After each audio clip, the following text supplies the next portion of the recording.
The Halo universe is filled with wonder, mystery, and fascinating discoveries around every corner. With so much to explore, four friends decided it was about time that they boot up their consoles and discuss this universe that has grabbed their attention since childhood. JumperScape Audio kindly welcomes you to join them in the library.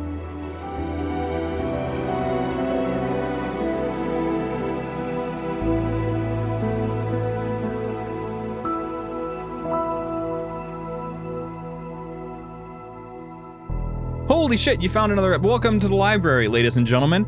The show where we go into Halo lore in a way more approachable way by making it about friendship. That's that's how this show That works. might be the worst thing you've ever said on this It is about... Is it not podcast. about... Am I not correct? That is what this is about Halo. I mean, sure, it's about... But Halo through the lens of friendship. Halo is more important than friendship.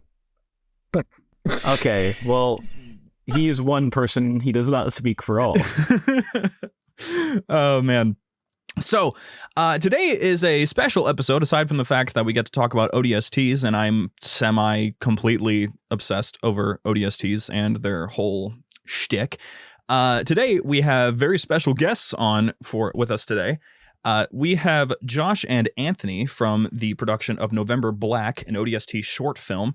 November Black is shaping up to be one of the coolest things that any Halo fan team has ever put out. Creating a story that is not only coherent but actually really, really cool, because we have plenty of Halo short films that have come out in the past in the live action scene, but we've never really seen anything like what these guys are presenting, which of course, if you want to hear more about what they're doing, how this is all coming together, what their team is comprised of, how they planned all this out, you can feel free to join us after this show in the Terminals After Show over on our Patreon. We'll be talking about that for a little bit, talking about the other members of their team, talking about potentially maybe a little bit of plot, right, guys? We can talk about a little bit of plot.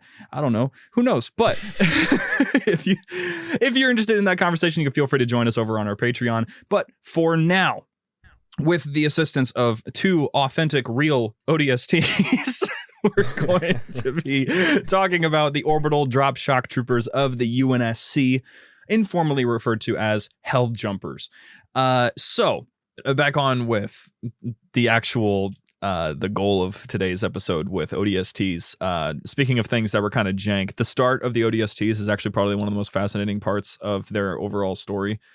First of all, connecting to real life stuff for a long time, and I'm talking like probably 20 years now, there's been talk of some branch, like some divergence from the Air Force and the Marines, where, especially now with Space Force, there's going to be some sort of like higher than a Halo jump insertion pod that could, travel across the Earth to any location it needs to be in like 30 minutes. And then they just have these dudes that are inside all kitted up and stuff just jump and fall all the way back down to Earth for their deployment.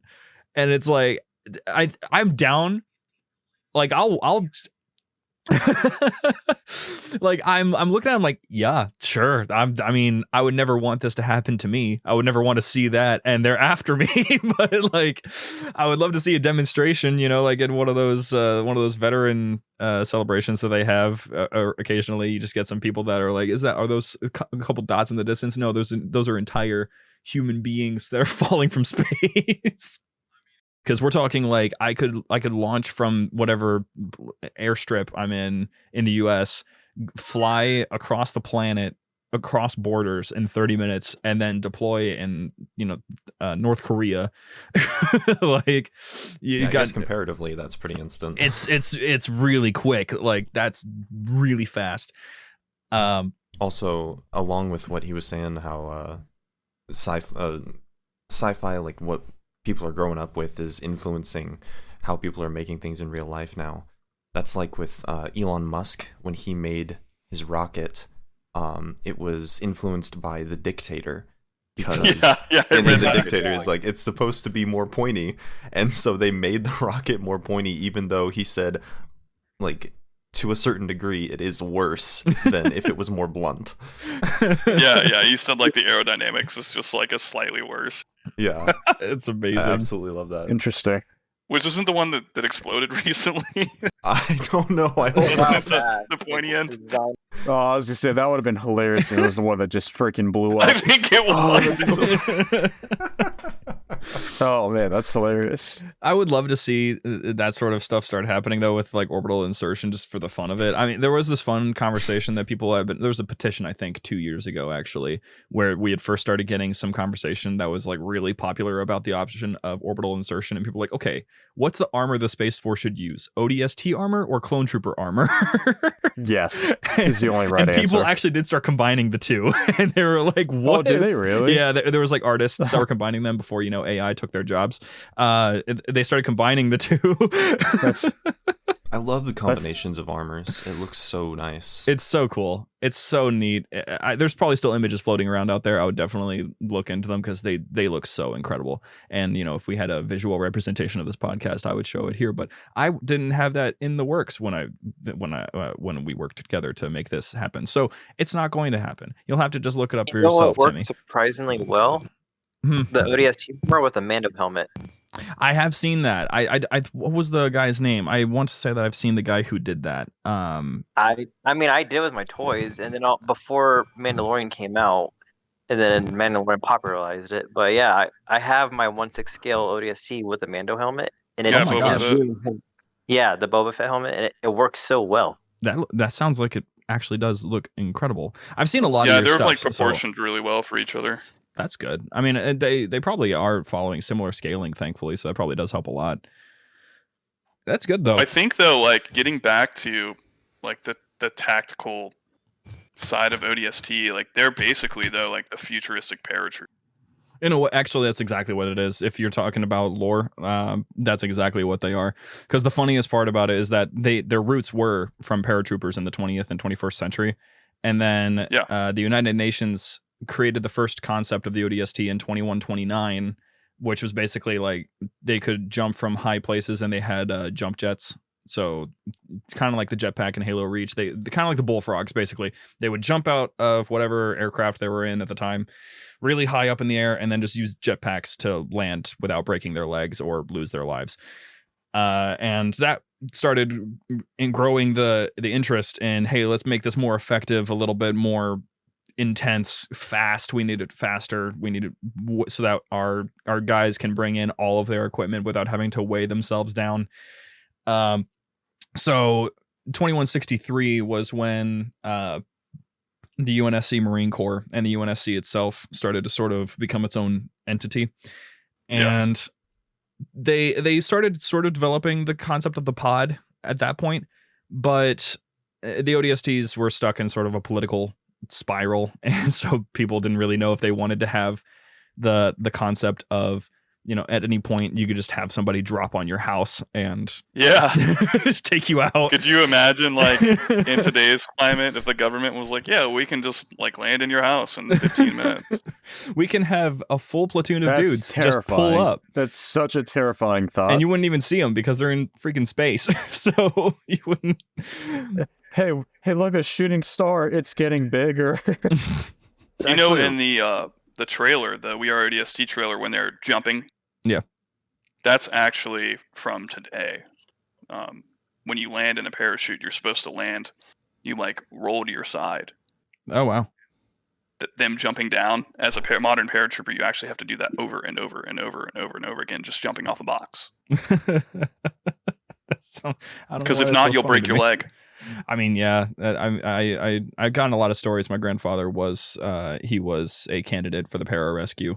He didn't get in because it was at the very tail end of the Vietnam War, and so by the time that he was gonna qualify, it was over. So there was nothing to it. Yeah. But yeah, he told me so many stories about what that was like.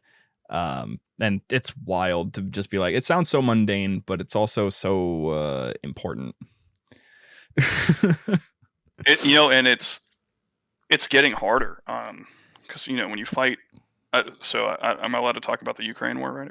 You can if you want.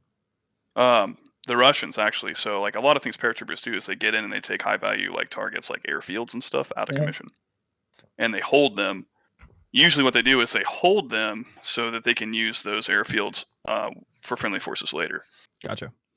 But it's getting harder and harder because of air defenses are getting so good to actually utilize paratroopers properly. Yeah, and that sort of stuff is the stuff that freaked me out. I mean, the concept that the first time I ever got scared of a concept like that, of being like, you're a paratrooper and you just get blasted out of the sky by 50 mg out of nowhere. Yeah.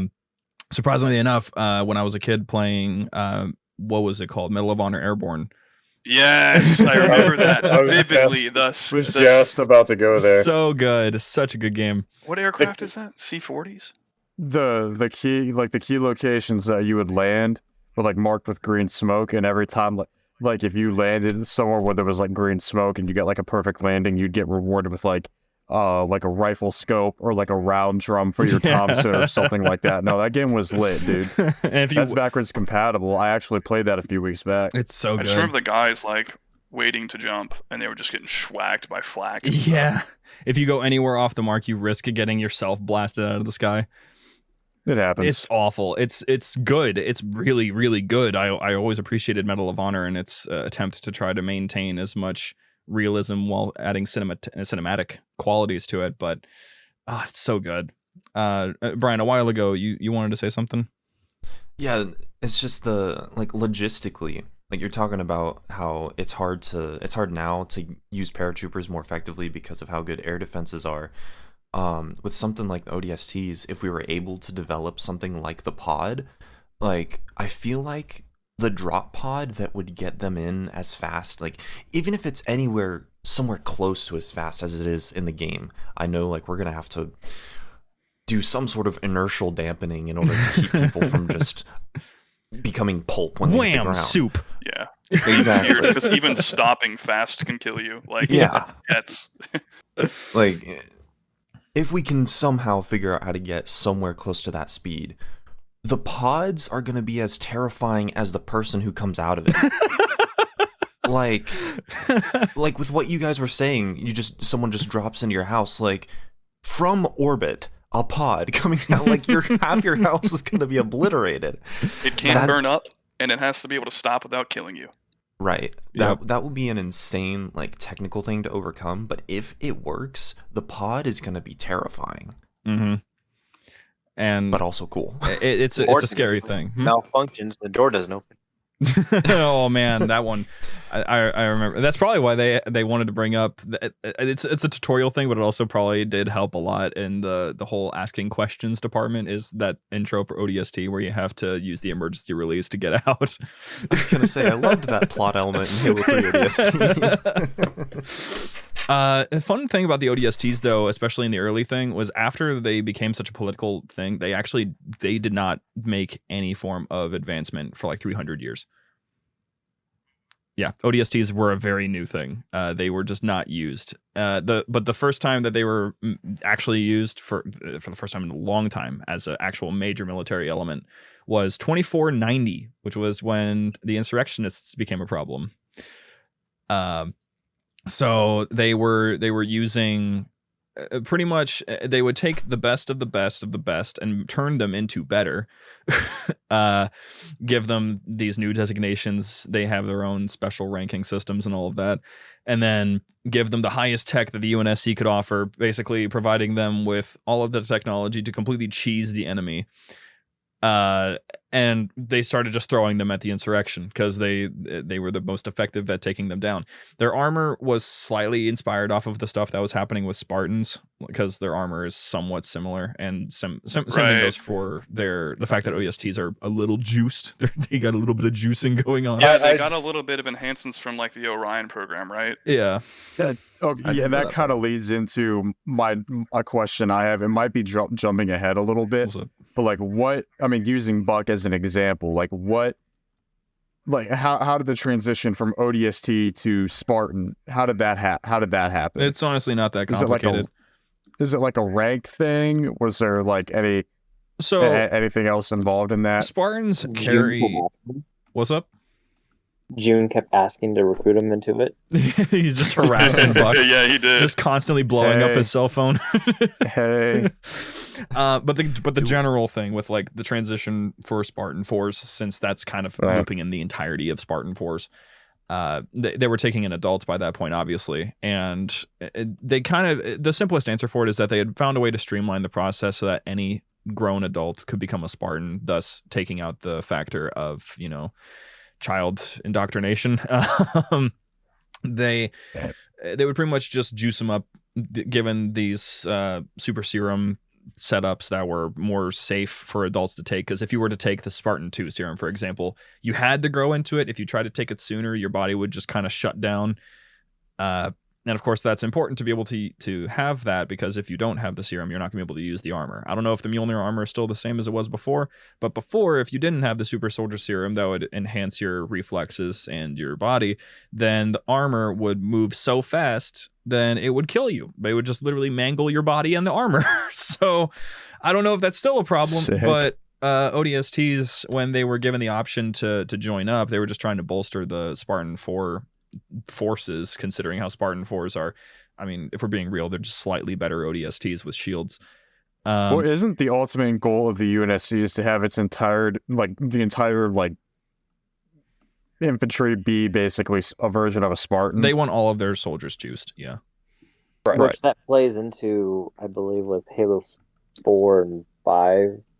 They go into it a little bit in Halo 4. Mm-hmm. Policy talks about it.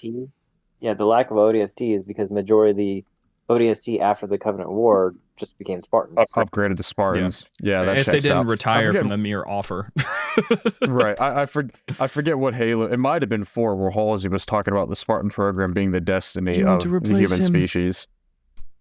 Like a lot of ODSTs retired after post-Covenant War. They're given opportunities like, hey, do you want to become a Spartan? And it's like, do I want to be a human or do I want to be a badass?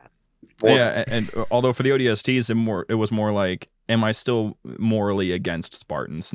Since those ODSTs did not like Spartans, they were really until given the until they're like, do you want to become one? Oh shit, man! I don't have. And they're like, oh wait a second, this is an option. I can do that. It's so funny to see this sort of 180, but then again, not all of the ODSTs carried that same level of animosity. It was just it was a very shared wrong. It was a very shared opinion of like the Spartans are dangerous and we worked to get how good we are. How come they just have all this respect despite not being nearly as experienced as I am, that sort of thing. Which it should be noted, They knew they were kidnapped as kids and raised to be soldiers. And some of the ODSTs did know that, and that's another reason why they were morally against it, was because there were some ODSTs that knew that they were teenagers, and they're like, that's just fucked. Why are we letting that happen? That's terrible. And then of course them being teenagers, and they're still better than the ODSTs. But it should be noted though that the ODSTs are not pushovers. I think it's in the book Silent Storm. We meet a ODST battalion by the name of the Black Daggers. Those guys are next level. Those guys are nuts. This is like early in the Human Covenant War. They're preparing for an operation where they have to take out some Covenant stations that are all connected to each other. It's for some larger goal. And the Black Daggers are assigned to Blue Team and some other Spartan 2s. And they're all training together on this ship as they approach the mission location. And they have this like sort of, you guys know about have you guys seen the Ender's Game movie or read the books? Oh my goodness, I just watched that not too long ago, and I was just talking to somebody about it when I was getting my hair cut earlier. I literally just talked about it today. It's not a great it's not a great movie, but it is a great book series. There is Marine Corps recommends reading it for leadership. It's really good. It's not like no kidding. It's a great book. So pretty much there's a scene in Silent Storm that is very similar to what happens in Ender's Game, where there's a zero grav training session where in zero gravity you have to take down the enemy team. Like it's a Slayer match basically.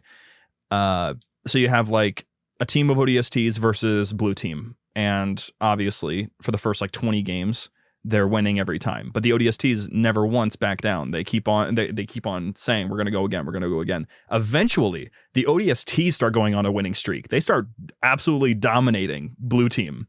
These Black Daggers had something else going on. They understood these Spartans to a ridiculous degree.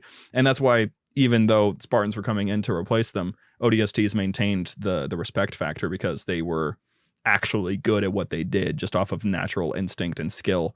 So there was nothing lost when Spartan Force came about, because like some ODSTs did go over, some ODSTs retired, but there are ODSTs that still exist to this day that are just kind of waiting for them to be deployed because they're not as needed as they were before. So it kind of makes sense though. Like, sorry, I don't mean to interrupt you. no, you're good, man. Go ahead. If you're indoctrinated as a child to fight a certain way, you might fight the same way almost every time. Yeah. Kind of like what you see with the clones in Star Wars. Exactly. I mean, it also kind of calls into with the Marines. We did a lot of history, and I guess through history, a lot of enemies have issues with the Marines is because we don't know what we're doing on the field, but whatever we're doing, we are proficient at. Yeah, I think there's a famous Russian lieutenant that says Americans don't read their manuals or follow their policies, so they're really hard to prepare to fight. Yeah. That is hilarious. As someone who is... What's the saying? It's like the most skilled person does not fear the next most skilled person. He fears the inexperienced. Yeah. There's just no predicting what they're gonna do. As someone who has a buddy who just got out of the Marines after like 4 years of doing artillery stuff, it's hilarious hearing the stories that come out of his mouth. Oh wow. But that was kind of that was a good way to answer your question then, Shane. Was just it was an easy conversion if you wanted to take that option, but if you didn't, then you could either retire, which was obviously just an option on the table for them, or you could stay enlisted. Other Marines that are new to the UNSC, they would have the option, obviously, to try to train up to ODST status, but it wasn't as prominent after the human. Could you imagine replacing like 80% of your unit with fresh guys? It was not fun. I would love to see if there's. So I do have a follow-up question to that though. Being slightly ignorant to the ODST lore. Mm-hmm. So again, backtracking to the previous question, like the end game for the UNSC is make everyone a badass Spartan as quickly as they possibly can. Of sorts. So yeah, right. So when it comes to the ODSTs, will they keep the ODST name and drop in as Spartans? Like, will they be Spartan ODSTs, or will they just be Spartans that use a drop pod and come in the same way that ODSTs did prior? So that when eventually the entire conversion is completed. That would come into speculation by that point, because there's nothing that is plainly clear as to what the plan is there. But the way that you could probably look at it, that I look at it, is it would be dumb for them to drop the concept of the ODSTs, especially since the ODSTs themselves are so effective. The strategy itself, other than the soldiers, is genuinely and if effective. you're really if you read the armor pieces on Halo Infinite, like I think it's called the Hellfire, the one that looks like a good ODST version Halo 343 is made. Yeah. If you start reading all those ODST parts, it seems like that there is some sort of acknowledgement to ODST Spartans. Yeah. Which That makes sense. Halo That Infinite does trailer, make sense. They drop out of drop pods. Yeah, they do. There are drop pods that, like Spartans do use those things, and the concept of the ODSTs just can't be let go of, because I mean they're so effective at what they do. Right. Hey there, Halo fans. Don't go anywhere. We'll be back with our friends right after these messages.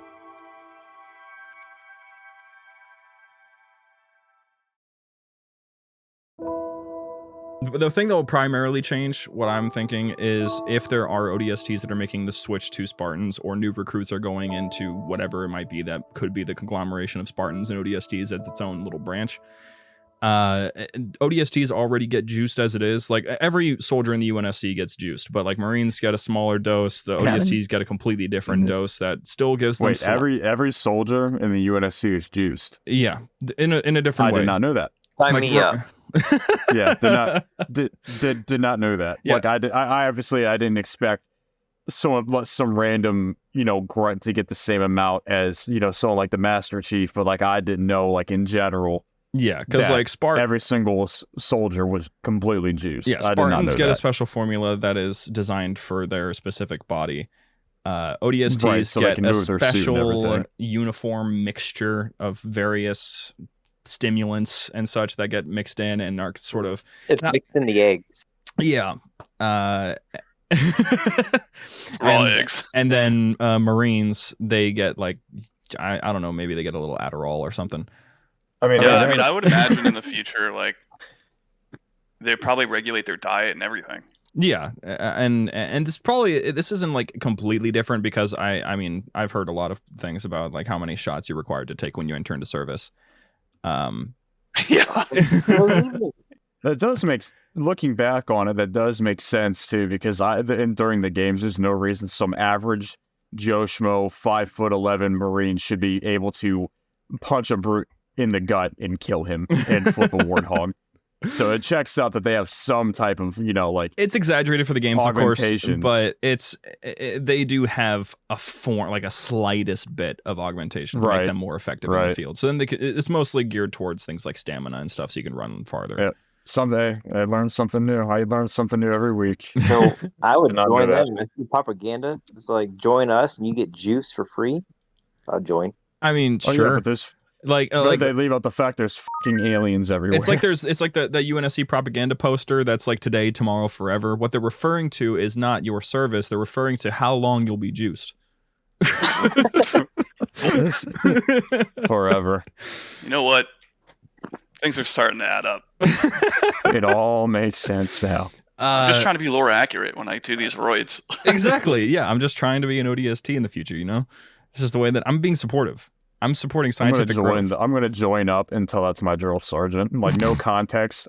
They start noticing me bulk up and have massive freaking muscles like 2 weeks into boot camp. And I just want to be lore accurate to the ODSTs. Like, no context. See what he says. Like, that reminds me so much smoking? of I have a buddy who is like he's like middle-aged dude. He was in the Air Force. He was I think in the Air Force they call them drill sergeants, but he was a drill guy. And he was a drill guy at the time that Modern Warfare 2 came out, the original one. And he was like, the amount of pansies, dude. Like, he hated it. He thought it was hilarious, but there were so many of them that were like, they wanted to be a soldier from Call of Duty. Yeah, believe it or not, Call of Duty Modern Warfare 2. Did you notice? So you notice how Call of Duty Modern Warfare 1 was like Marines, and then all of a sudden it switched to Army? Yeah. That was a huge marketing campaign by the United States Army. Oh, sweet. Good for them, It worked. Wow. It's fun fact, pretty much anything that, without question, positively portrays like the U.S. Armed Forces is U.S. Army propaganda. If you look at the credits, the U.S. Army donated and paid. It'll always say that in the credits. How much Really? did the Navy paid for the live-action Battleship movie? I'm not gonna lie. Good funding. That I think that listen, man. Any movie that you make a battleship drift, I'm good. I'm sold. I'll watch it. I'm good. That's it.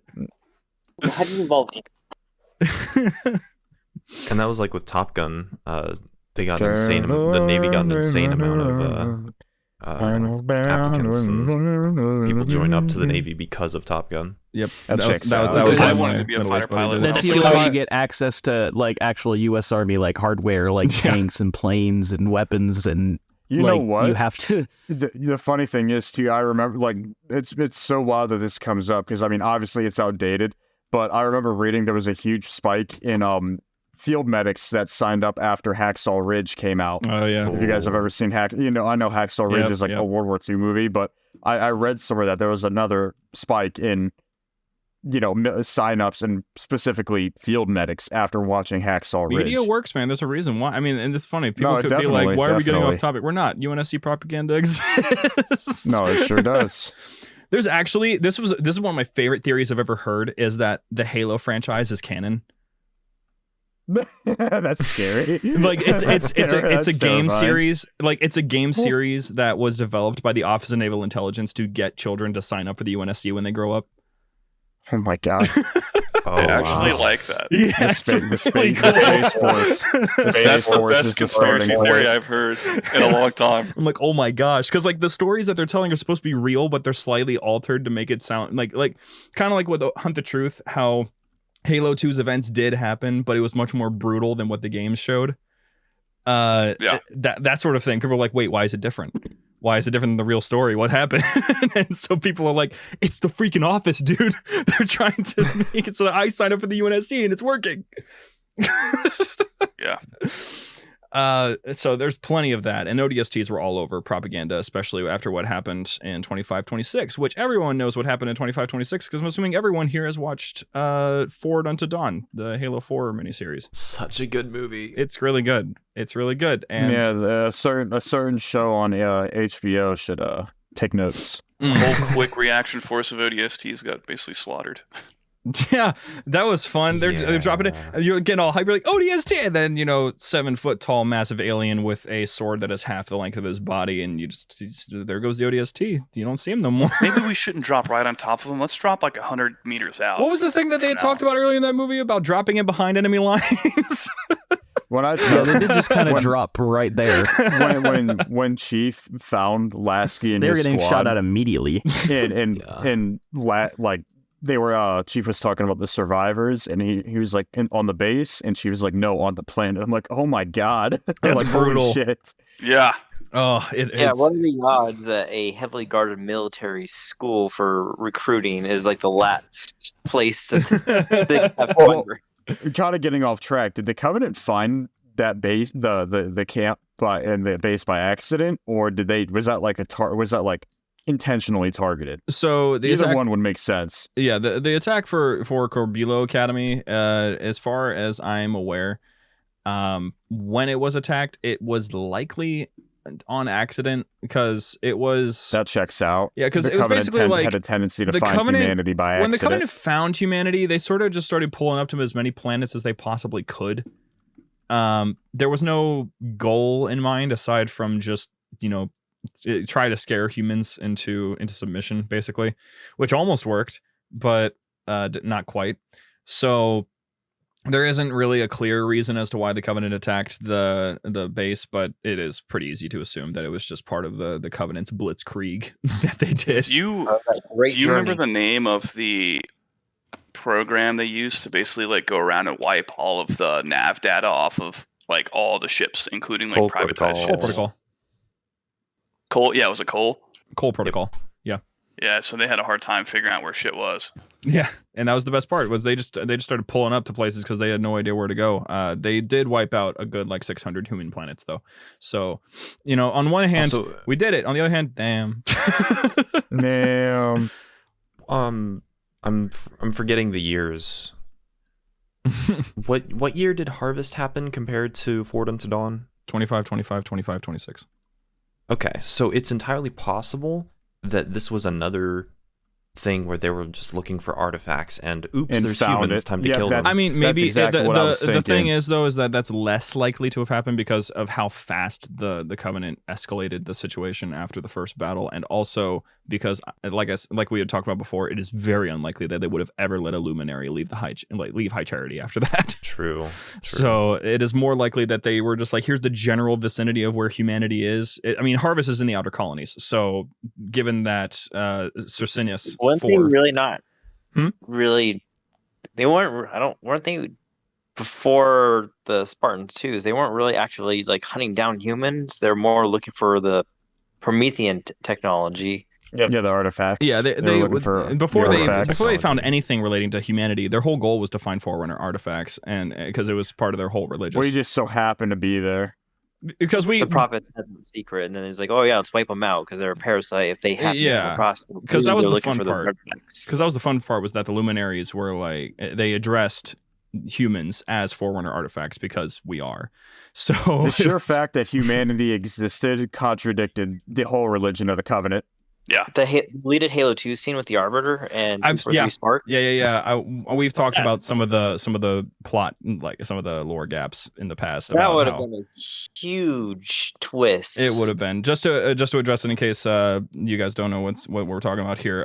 There was a leaked, unfinished Halo 2 cutscene where the Arbiter discovers was it a corpse that was like it was It was a prov- tomb. It was a tomb, Then and it was proving that Forerunners and humans had a direct biological relation. Yeah, like he opens Why didn't the they keep that? Forerunner tomb, and then he opens the tomb next to three Sparks, and then it's a human body. Wow. Didn't know that. Yeah, it's Something else. and then of It course has the things. voiceover Hmm. and everything, Yeah, but it got deleted, then of course or they cut it up. things got left ambiguous, and thus Mr. Connor had the opportunity to completely swipe all of that under the rug. But who cares? And you know what? I don't particularly care. I think the human Forerunner division is cool. I would have taken it either way. I'm just happy that it has some sort of expansion. I liked the lore of the Prometheans. I just didn't like fighting them. No. The Prometheans aren't even... And the Prometheans aren't even necessarily Forerunners. They were basically like the soldiers of the Forerunners, right? Yes. See, he remembers the second episode of the show. I think what's wild about the Prometheans is how between 4 and 5, they both made some things better and made some things a lot worse. So it kind of evened out. Yeah. To where they did not improve in how fun they were to fight at all. Yeah. The light rifle got a whole lot better in between 4 and 5. Yeah, that is true. Shit. Yeah, the problem is it got better for them too. That thing hurt to go. I like the idea of the soldiers as well, but like the fact, and like in Halo 5, there wasn't anything more annoying than trying to kill one, and it just starts blipping around everywhere. I'm like, dude, I'm gonna have a fucking stroke. Yeah. It was terrible. I didn't like Watchers either. Before we get too far off track, I want to loop it back around. We are going down a rabbit hole. The ODSTs. I'm trying to manage this.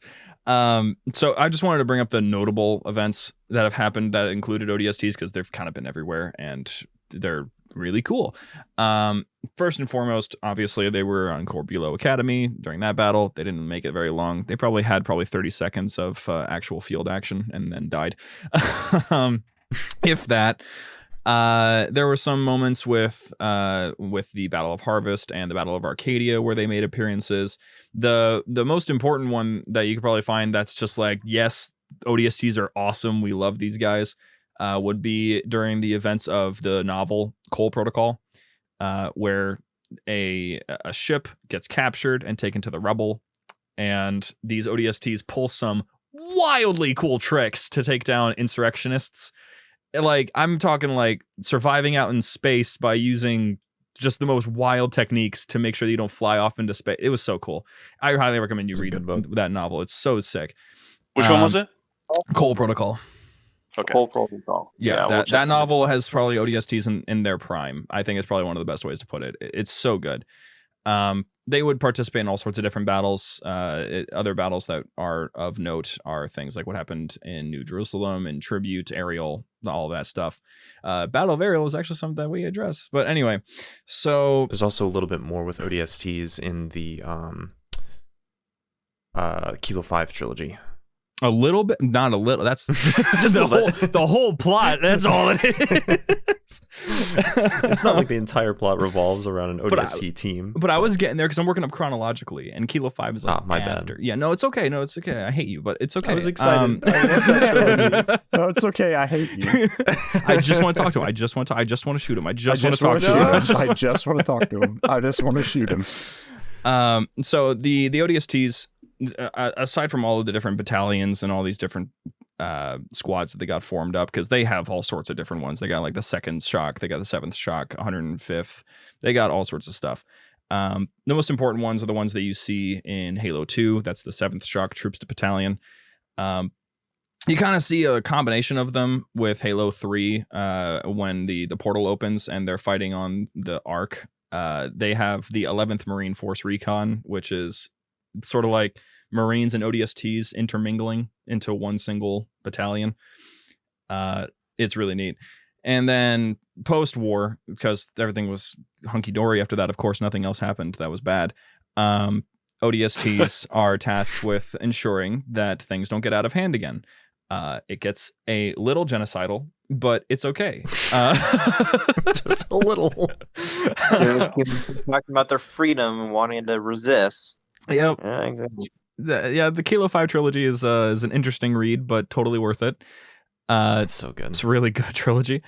And then aside from that, in the ODST lore from Halo 2 to Halo 3, the armor change, has that ever been addressed? So it is, actually. This is a fun thing because you guys have mentioned you've watched the We Are ODS Tree trailer. The ODS trees. You've seen that trailer many times. That trailer takes place early in the Human Covenant War. So since it takes place early in the Human Covenant War, and Halo Reach shows us that even before Halo 2, they were wearing Halo 3 style ODST armor.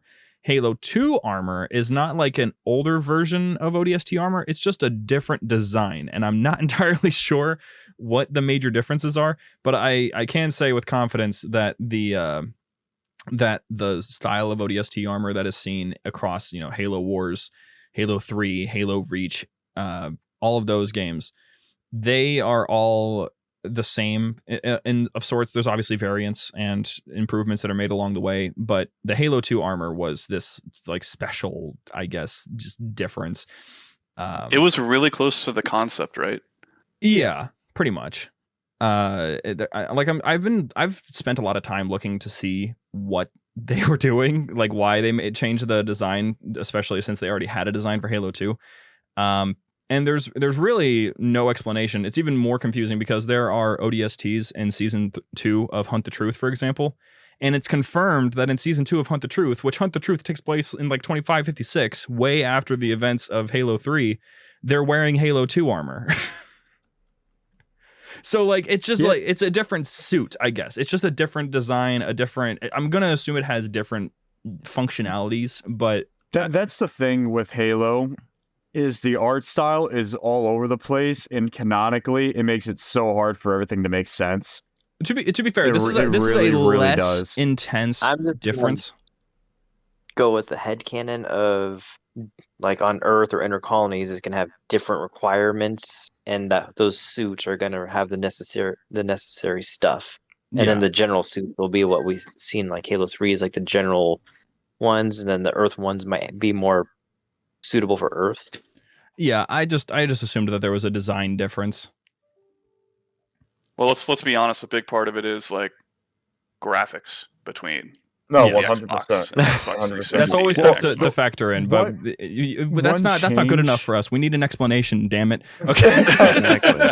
Nanobots. Give me something now. We really want to have a black armor in this, but now with the new graphics, we can have gray. The one thing that really threw me for a loop when I came to like art style and armor and such, the opening cutscene for Halo 4 when Halsey is talking to the Oni agents, and she goes like they go back in time to like I forget where it was or what city the Covenant was attacking, but like it was like at the start of the Human Covenant War, like very start, and everything, and all the Spartans are all like in the Halo 4 art style. I've never, and same thing with the Sangheili, never understood it. I'm like, I get like you want to talk about like graphical changes and like art style changes and just, think like, sure, whatever. But like, it really couldn't have been that hard to make them all look like they originally did to make it make sense, right? It really couldn't have been that difficult. Well, I don't want to say what I'm I have thinking. an answer for that. Nanomachine, son. Never forget though, Shane, Nanobots. that conversation we had with that one dude from 343 who basically confirmed for us personally that the art team was looking to make their own mark, and so Yes. everything. Yes, but I mean, I can't say that's not valid, but I can definitely think it's a bad reason to do something like that. That doesn't make any sense whatsoever. It is a bad reason. That's the point. Okay, I was gonna say, as long as we're on the same page with that, fine. Like whatever. I honestly forgot about that conversation. It sounds like there's a good reason to it, but it was awful. Yeah, but yeah. that's just the way Okay, it was. I'm glad we're on the same page that it makes absolutely zero sense. Everyone in 343 wanted to make their own mark on the franchise, and by doing that, you fucked it up. It's really not. I mean, I recognize that the council has a reason. Given that it's a stupid ass decision. you can make a mark, but you don't have to change things that don't need to be changed. You can just. Shane, you're so right. Here's the problem: you're not going to make them happy that way. How are they supposed to feel self-important? Something that. That's contract. A I mean, and on top of it, they were contract. We need to save this for the after show. We do. It's true. Because I got a fucking clip to unload. But I am looking at the different designs for the armors, and technically they have started clarifying a lot of the designs based off of what we've seen in concept. I mean, that's the one thing that 343 is really good at, is that they're really good at patchwork, I'd say. If there's something that's missing that It's a good thing and a should bad be in thing. lore, they just. I mean, I say it's a good thing because there are a lot of things that deserve answers. That, like they don't go as far Yes, as but something like Star every Wars time they lore, provide answers, it feels like that there's like 1,000 questions to it. Well, not necessarily. what I Some mean? of these are completely understandable. Like I'm looking at the Halopedia entry for Nanobots. ODST armor specifically, and there's just different designs. Like there's designs that are made specifically for sharpshooters. There's some that are just general. There's the Bullfrog armor that they have their specific armor designed for using the jetpack.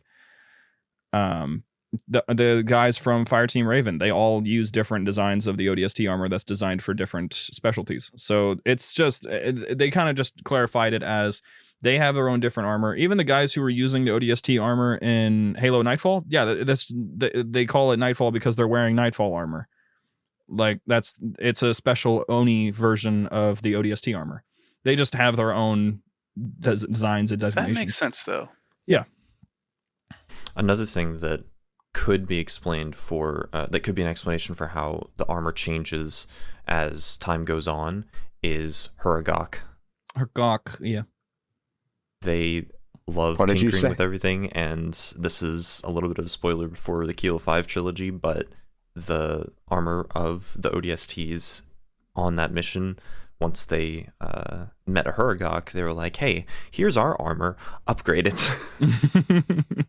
So yes, that's a good reason, but will it be utilized? Probably not. No, they but should. I mean, it's like how they used they got the Huragok, and they're like, okay, we are now going to Infinity is almost done. We're going to bring them to Infinity and take care of everything.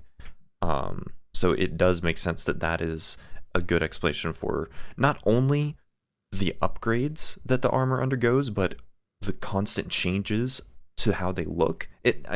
Not saying that this is what their reasoning is for how it changes, but it is something that they could use to explain why something looks like it's constantly changing. I mean, it is entirely possible. I mean, the most recent example that we have of ODST armors just being different across the board was actually Halo Wars 2 with Sunray 1-1. They're the ODST squad that shows up in the Operation Spearbreaker DLC for the game. Where you control a team of ODSTs that each have their own specializations. They're all wearing a different version of the ODST armor depending on their classification. 2 of them are wearing the Halo 2 armor, like helmet, and 3 of them are wearing, 2 of them were wearing a Halo 2 helmet. 1 of them was wearing a Halo 3 ODST helmet. The other 2 are wearing something that looks closer to the Halo Reach helmet. So it's neat that they're combining them that way, because then that sort of bridges that gap for us. But we're actually nearing the end of our time, which is kind of... Wow, that was quick. It was, but this is actually fine because we basically reached the end of ODSTs and their utilization in war, just because unfortunately... I feel like we covered a lot. Unfortunately, haven't seen much ODST action in the last 3 games. It's just, we haven't been shouting about it for the last 10 years or anything. It's okay. Halo ODST 2. Halo ODS 2. That's one thing I was going to say. I would be a big proponent of a game focused on ODSTs that now have the Spartan enhancements. So Republic Commando. Yeah. Yes. I just want Battlefield with Marines and ODSTs. That'd be so Yes. sick. Yes. Arma 3. I just want please give me a squad someone mod, else to touch Halo. Galactic Battleground. Galactic Contention. That would be But great. Halo. Have Please. you seen the Arma 3 mods? Where people are playing as the UNSC and then other people play as the Covenant, and they can even glass and everything. It's so I cool. haven't seen that one. It's so sick. It's so neat. I've only seen the Star Wars one. For now, before we get into our conversation, that is definitely going to have to be after show worthy. Thank you very much, dear listener, for listening to this episode of The Library. We hope that you enjoyed this conversation. Thank you again, Josh and Anthony, for showing up on the show. It's really good to have you guys here. You're technically, actually, according to chronologically when we recorded this, you're the first guest that we've had on the show. We have some others that are expected to join us hopefully soon, but you guys made it in first, so you beat all of them. So Beat history. First or last. Okay. Exactly. Next episode, we'll be talking about the Silent Shadow. We wanted to talk about the Special Forces of the Covenant, since we just talked about the Special Forces of the UNSC. So hopefully you guys will join us for that one. And if you want to join us on the after show, you can feel free to head over to our Patreon, which is patreon.com/JumperScape. You can feel free to sign up there. And you can join us as we talk about more than likely how things have been handled with the implementation of things that fans may have wanted in the Halo franchise. But also we're going to be getting into some of how November Black is going and some of the other short films that are either in development right now or have been released in the past. So we hope to see you guys there. Thank you so much for listening. And